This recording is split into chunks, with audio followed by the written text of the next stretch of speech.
Apple has recently debuted a scripted short film, right? That's like Okay. based in World War II. It has either been released or it's about to be released for Apple Vision Pro users. I want to show you this article and we can watch this little video, but basically, it is a film that is a story that's been filmed in order to watch it with virtual reality. Okay. Okay. And it's hard Yeah. to understand exactly how they do that unless you put on the headset, the goggles, and actually see what it's like. But let's watch this little video and get an idea. It's a little behind the scenes kind of thing. Everything we're doing here is the first time that anyone's ever doing it.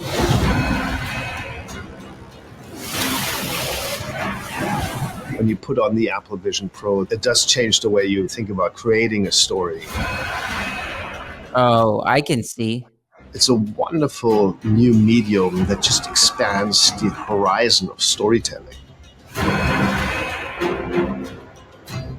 Because you're not watching a movie anymore. You're inside the story. You're in the movie. That makes sense. Can you pause there for a second? So clearly there's a lot of water. So we've seen in movies where like the camera kind of goes underwater and you kind of go underwater with the actor, but clearly you're going to be wearing the goggles and it's going to be like you go into the water and you're like, oh, you start holding your breath because it feels like you're actually going under the water with the camera. Yeah, but I guess the question is like, I always wonder is it because we're telling a story, we're going from scene to scene, right? We're switching locations. Is it like a floating camera where you're kind of like in place, but it's moving for you and you can look around like a one take kind of situation? Or are we having hard cuts and now we're in a new scene and we can look around with 360 degrees? That's just the question I have is I don't think it's going to be as much 360, but I don't think it's going to be hard cuts either. I think it's going to be, this is weird to say, but I feel like it might be like 1917. Is that the right movie? That it's one continuous shot? Yeah. 1917. I think it's going to feel similar to that in a way of like, it feels like you're going with the characters and you're right. not. So a floating camera kind of thing, right? Yeah. Except you will be in place where the camera is and you can look around the scene. I don't know. I would say that would be interesting, but that already exists on YouTube. Like indie filmmakers have already done that. So if this is a new thing, I'm like, exactly how are they doing it that makes it new? Other than it just being like Apple's doing it, with like an official director and stuff. I don't know. Yeah. Let's keep watching, see if they get into this at all. Tell him to turn towards me. I actually was going to. It's so real. You kind of go like, turn more. Okay. Submerged is about a group of young Navy men in the Second World War who are in the submarine and suddenly they are attacked. You already feel claustrophobic with this? Yeah. I already feel like I'm going to die. Let's go! I think it's the perfect story to tell for the Apple Vision Pro because we get to look around, we get to hear in every direction. You basically have a camera that sees 180 degrees. Oh, so you it naturally is become 180 degrees. 180 degrees. That's not 360, right? No. Yeah, it's not. It's not. But it's still behind you. Okay, but you can't look. You're not. You can probably still go like this. Yeah, you can look around like this, but it's like, where's the wall at? You know what I mean? Like you can't look behind you, I guess. The camera operator. So someone would come in the door in your peripheral vision and you would naturally turn to see that person walk in and then walk into the sweet spot of the image. It transports you into this environment that you know that you aren't in, and yet you see that you're there. It's much more real than anything else. Get everyone on first positions. Please. We have one main character, James Dyson. He guides us through the story and we experience everything with him. We wanted to take the audience through a bit of a journey. When Dyson wakes up in the morning, we wanted to give a slight kind of thriller element to it, which came about when Ed and I were breaking the script down visually. Take 2 apple markers. Again, I'm just so curious. Are we doing hard cuts from scene to scene, or are we floating camera? You know what I mean? Like that. That's what I really want to know that. It truly is immersive. You're fully placed. Okay, did you see that? Yeah, it felt the camera fluid. moved. Yeah, I saw the camera floating, so we may or may not have hard cuts, but we definitely have the cameras moving for us, right? Yeah. In the story, and you can look around, witness things happening firsthand. We had to change our ways of thinking about filmmaking. You have to integrate the sound into the setting.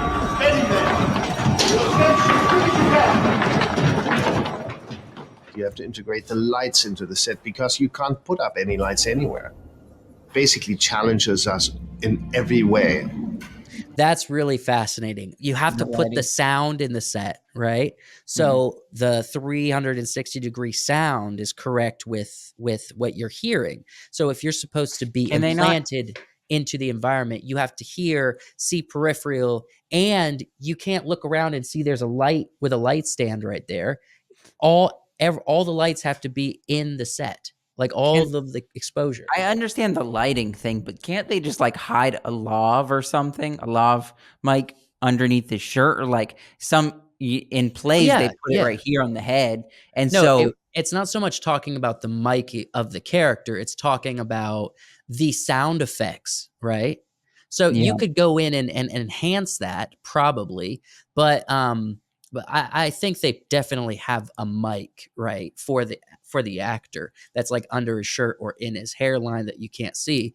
But I think on some level it's also capturing live the sounds of the environment. Like you hear the Let's finish the video. I want to watch the whole video and then we'll talk about it more, because the camera format has given us new challenges. With a 180-degree vision, we are having to think more about how we move a camera in a confined space without using track, dolly, or anything that can be seen by the camera.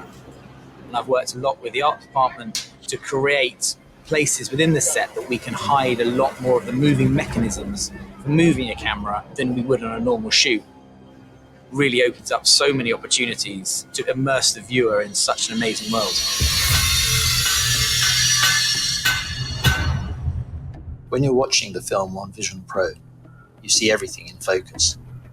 Every detail is apparent. We've had to sort of up the level. So we built the set completely out of metal, as accurately as possible, like a real submarine. We've pushed ourselves to use as many real materials wherever we can. Different surfaces, gloss, satin, to sort of build up interest.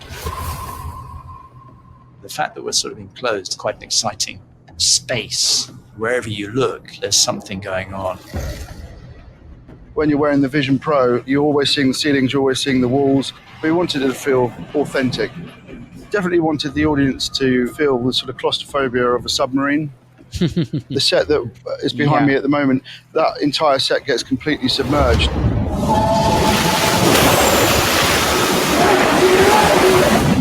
It really puts you in the space and brings that fear that you find with the actors into your own head.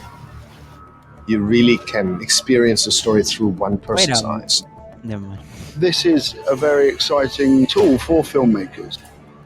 It is a new way of looking at cinema.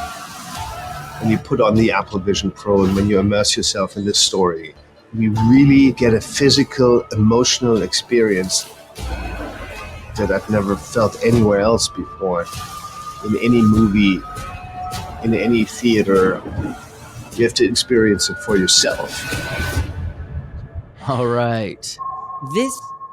This seems cool to watch, and I would probably watch it a couple times, but this almost feels like, and maybe this is just because this is progression of how we watch things, and I'm the person that was back in the 80s being like, yeah, that the TV's not going to end up like that, but really it is. Or like people who didn't think the internet was going to be a thing and it ended up being huge. But this to me feels like action adventure books that were cool but never caught on.